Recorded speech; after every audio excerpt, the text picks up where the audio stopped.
Hello friends, R S things academy में आपका एक बार पुनः स्वागत है। मैं नितेश कुमार। पिछले कक्षाओं में हमने रियल नंबर को पढ़ा था, जिसमें आप सबों का बहुत अच्छा रिस्पांस मिला। इसके लिए बहुत बहुत धन्यवाद। आज हम आपके साथ पॉलिनोमियल्स बहुपद पर चर्चा करेंगे।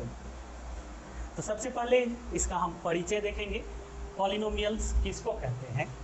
तो पॉलिनोमियल्स बहुपद चर और अचर का समूह जो होता है उसे हम बहुपद कहते हैं। जैसे 2x + 1, 3x² + x + 2। यहाँ पे जो हम x लिखते हैं ये आपका चर कहलाता है, वेरिएबल टर्म्स, जिसका वैल्यू मुझे पता नहीं होता है। इसका वैल्यू आप कोई भी वास्तविक संख्या रख सकते हैं, जैसे 0, 1, 2, 3, 4, -1, -2, -3, -4। एक दूसरा एग्जांपल लेते हैं, 3x² + x + 2। यहाँ पे 3x² और x ये आपका चर है, 3 और 2 जो है ये आपका अचर पद है। तो यदि हम चर पद और अचर पद को बीजीय व्यंजक प्लस माइनस मल्टीपल्स और डिवाइड के थ्रू जोड़ते हैं तो हमारा बहुपद बनता है। अब हम क्लासिफिकेशन ऑफ पॉलिनोमियल्स में देखेंगे। बहुपद 4 प्रकार के होते हैं। एक पदी बहुपद, जिसमें हम सिर्फ एक पद की चर्चा करते हैं, जैसे x, 5x, 5 इत्यादि। इसका जनरल फार्मूला होता है ax। अब कोई बहुपद है 7x, इसको हम एक पदी बहुपद में रखेंगे। x, इसको भी हम एक पदी बहुपद में रखेंगे। y, ये भी आपका एक पदी बहुपद हो गया। यदि यहाँ पे हम कोई दूसरा टर्म्स जोड़ दें y + 2, तो ये आपका एक पदी बहुपद नहीं होगा, क्योंकि यहाँ पे दो टर्म्स आ गया आपका y और 2। y आपका वेरिएबल टर्म्स है और 2 आपका कांस्टेंट टर्म्स हैं, जिसको चर बोलते हैं, और ये अचर। तो इस प्रकार का जो बहुपद होगा वो आपका द्विपदी बहुपद कहलाता है, जिसमें कि दो पद हो। यहाँ पे आप देख सकते हैं x + 1 एक चर पद है, दूसरा अचर पद है। तो x चर और 1 अचर। अचर पद हमेशा एक वास्तविक संख्या होती है।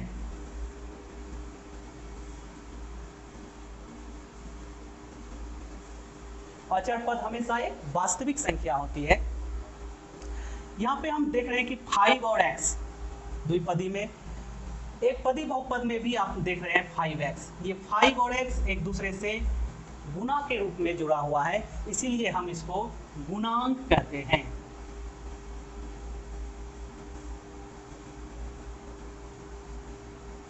चर पद का गुणांक कहते हैं, कोएफिशिएंट ऑफ वेरिएबल टर्म्स।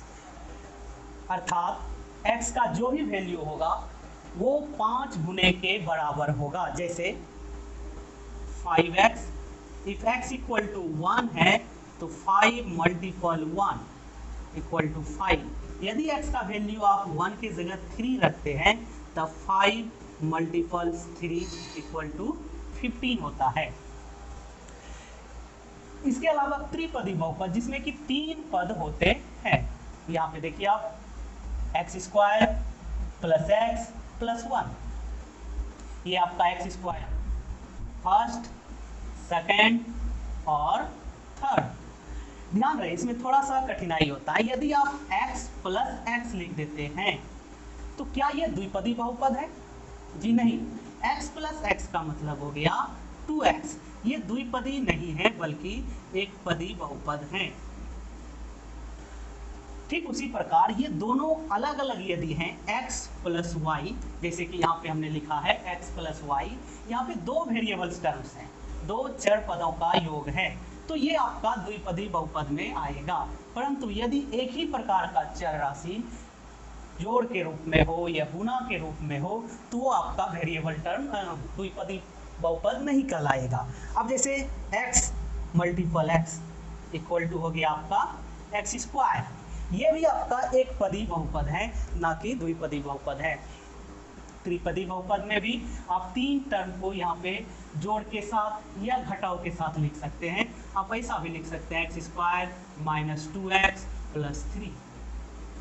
तो ये हो गया आपका त्रिपदी बहुपद जिसमें तीन टर्म्स एक दूसरे के साथ जोड़ के रूप में हो या फिर घटाव के रूप में हो। एक चौथे प्रकार का बहुपद होता है जिसको हम कहते हैं शून्य बहुपद, जिस बहुपद के सभी गुणांक शून्य हो। गुणांक क्या है, यहाँ पे हमने आपको बताया कोएफिशिएंट ऑफ वेरिएबल टर्म्स।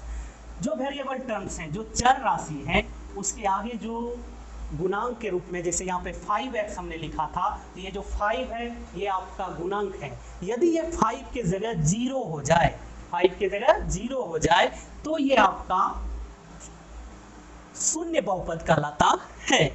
जैसे 0x² + 0x या फिर 0x², ये सभी शून्य बहुपद के अंतर्गत आते हैं। तो एक बार फिर से देख लेते हैं। बहुपद चर और अचर पदों का समूह होता है। यह 4 प्रकार से विभाजित होता है। एक पदी बहुपद जिसमें सिर्फ और सिर्फ एक पद हो, द्विपदी बहुपद जिसमें 2 पद हो, जैसे x + 1, 5x + 2, x + y, सभी में 2 पद है। त्रिपदी बहुपद जिसमें 3 पद होता है, जैसे x² + x + 1। दूसरा एग्जांपल देखिए 2x² + x + 1। चौथे प्रकार का बहुपद शून्य बहुपद जिसका सभी गुणांक शून्य होता है। अब इसका एक सामान्य फार्मूला होता है। यदि कोई बहुपद ax के फॉर्म में हो, a जहाँ अचर राशि है, कोई भी वास्तविक संख्या हो सकता है, और x जो है वो चर राशि है, तो इस फॉर्म में यदि कोई बहुपद होता है तो उसको हम एक पदी बहुपद कहते हैं। दूसरा द्विपदी बहुपद, इसका जनरल फार्मूला होता है ax + b।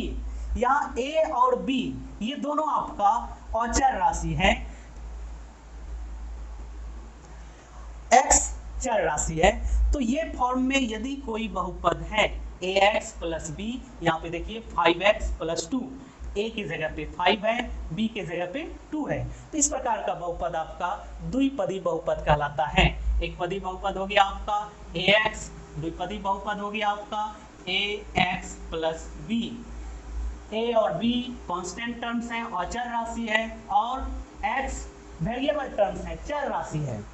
फिर तीसरा त्रिपदी बहुपद, इसका जनरल फॉर्म होता है ax² + bx + c।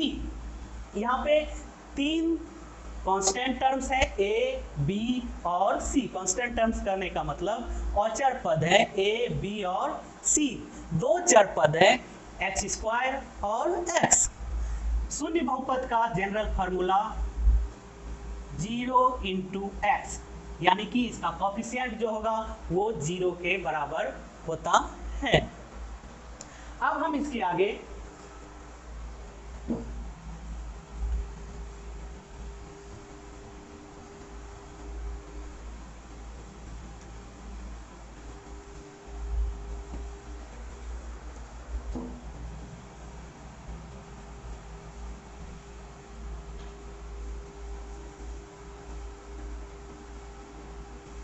Degree of polynomials को जानेंगे।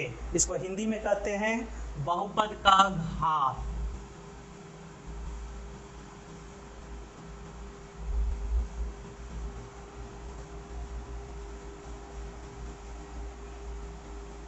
बहुपद का घात किसी भी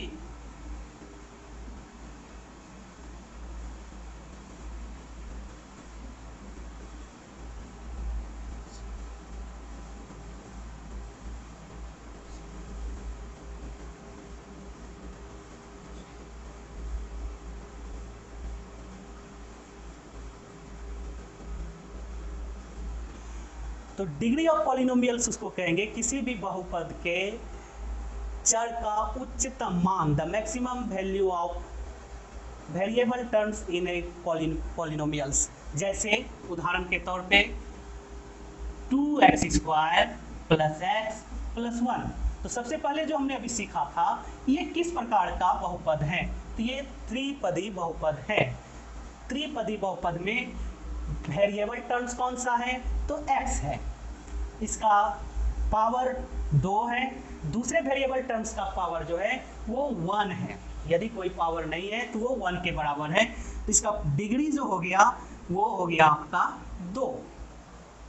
ठीक, और भी उदाहरण लेते हैं, जैसे x cube plus x to the power 4 plus x plus 1, ये एक बहुपद है। यहाँ पे हम बारी बारी से सभी वेरिएबल टर्म्स के पावर को देखेंगे। सबसे पहले पावर से 3, 4 और 1, तो सबसे मैक्सिमम पावर जो है ये 4, यही हो जाता है आपका degree of polynomials px। px कहने का अर्थ है पॉलिनोमियल जिसका वेरिएबल टर्म x हो। हम इसको इस प्रकार से भी लिखते हैं px equal to x plus 1, px equal to x plus 1, अर्थात पॉलिनोमियल्स एक बहुपद है जिसका वेरिएबल टर्म्स x है। यदि हम यहाँ पे py लिखेंगे तो ये आपका y square plus y plus 1 इस तरह से होता है। कहने का अर्थ है कि एक ऐसा बहुपद जिसका वेरिएबल टर्म्स y है वो इस प्रकार से परिभाषित होता है। तो इस दोनों का आपको डिग्री बताना है। x प्लस 1, इस बहुपद का डिग्री आएगा आपका 1, क्योंकि x का जो मैक्सिमम पावर है वो 1 है। यहाँ पे y का मैक्सिमम पावर 2 है, तो इसका डिग्री हो जाएगा कितना? 2। अब हम बहुपद को 4 तरह से विभाजित किए थे, एक पदी बहुपद, द्विपदी बहुपद, त्रिपदी बहुपद और शून्य बहुपद। तो एक चीज नोट करना है आपको,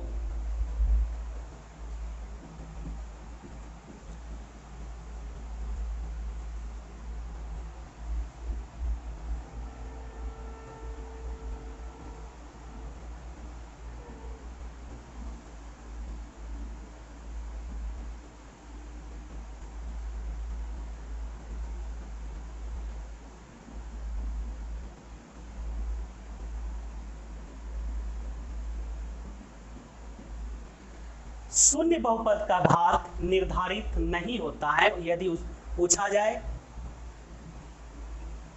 0 इंटू एक्स स्क्वायर, तो इस बहुपद का आपको यदि डिग्री पूछा जाए कि बहुपद 0 इंटू एक्स स्क्वायर का घात कितना है, तो हम इसे निर्धारित नहीं कर सकते हैं। ये हमेशा याद रखिएगा।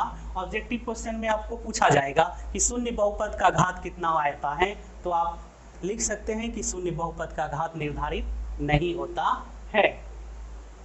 अब डिग्री के आधार पर पॉलिनोमियल्स को हम फिर 3 तरह से विभाजित करते हैं। Classification of polynomials basis of degree.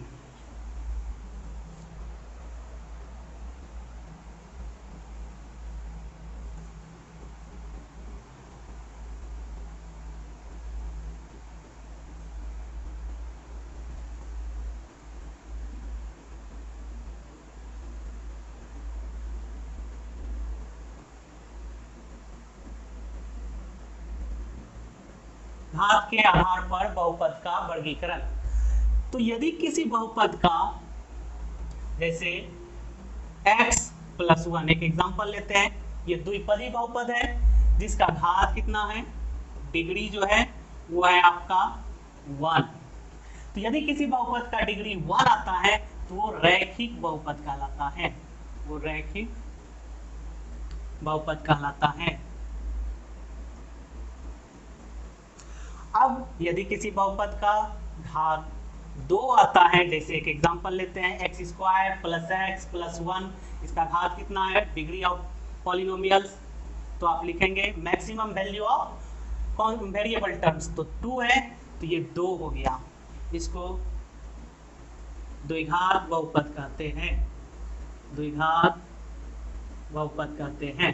ध्यान रहे, यदि किसी बहुपद का घात 1 के बराबर हो तो उसे हम रैखिक बहुपद कहेंगे। यदि किसी बहुपद का घात 2 के बराबर हो तो उसे हम द्विघात बहुपद कहेंगे। यदि किसी बहुपद का घात 3 के बराबर हो, जैसे x cube plus x square plus x plus 1, यहाँ पे जो आप एक्स पॉलिनोमियल्स का डिग्री है वो आपका 3 के बराबर है, तो इस प्रकार के बहुपद को त्रिघात बहुपद कहते हैं।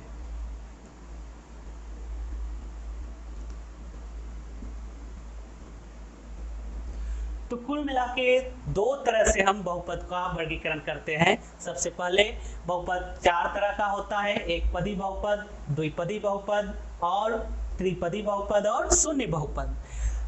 बहुपद के घात के आधार पर इसे हम 3 तरह से वर्गीकृत कर सकते हैं। यदि किसी बहुपद का घात 1 हो तो उसे रैखिक बहुपद कहते हैं, यदि किसी बहुपद का घात 2 हो तो उसे द्विघात बहुपद कहते हैं, और यदि किसी बहुपद का घात 3 हो तो उसे हम त्रिघात बहुपद कहते हैं। ये था आपका बहुपद का इंट्रोडक्शन, क्लासिफिकेशन।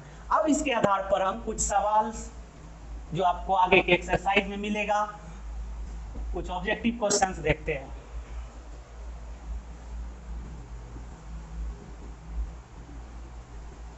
निम्नलिखित बहुपद का घात बताएं। सबसे पहला x² + x + 1। तो हमने क्या बताया था अभी तुरंत कि यदि बहुपद का जो वेरिएबल टर्म्स है उसका मैक्सिमम पावर, तो यहाँ पे वेरिएबल टर्म्स आपका x है जिसका maximum power, first term x का पावर 2 है, सेकंड का 1 है, तो सबसे ज्यादा जो उच्चतम वैल्यू है, उच्चतम मान है वो 2 है। इसका आंसर क्या हो जाएगा आपका 2। दूसरा एग्जांपल,